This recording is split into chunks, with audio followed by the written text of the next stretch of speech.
Is diagnosing myself with trauma or other condition harmful or beneficial?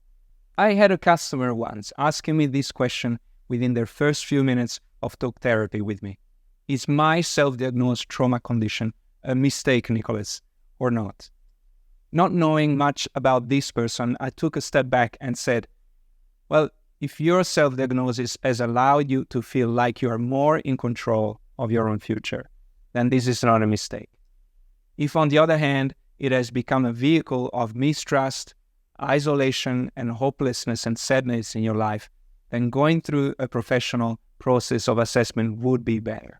I think self-diagnosis works best when we're at a stage of our lives when we suspect to have gone through a traumatic experience or be suffering from a mental health issue, but no one around us suspects this or would even approve of us talking about it. Self-diagnosis empowers individuals to acknowledge that there is something fundamentally wrong with their biographical history, and that this has not been acknowledged appropriately, let alone processed through. Self-diagnosis also potentially sends us on a trajectory of great learning, as well as new discussions with peers on what it means to be human, such as the notion of authenticity, the notion of how pain is processed through the generations, and the notion of neglect, narcissism, emotional numbness, relational schemas, and many, many more. Where self-diagnosis disempowers us is where we come to think of it as an endpoint. Diagnosis in the professional world is not an endpoint,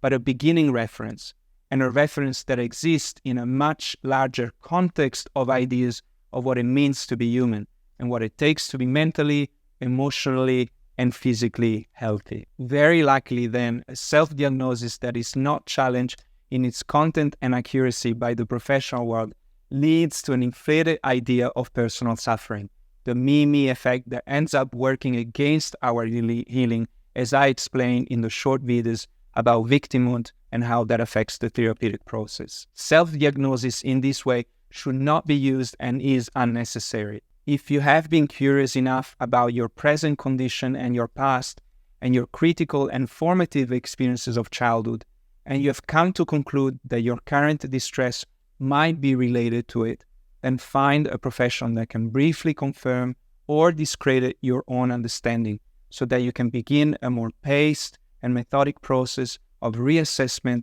of your childhood and early growth experiences. I offer free initial consultations, and I'm more than happy to help you understand better where you are in life.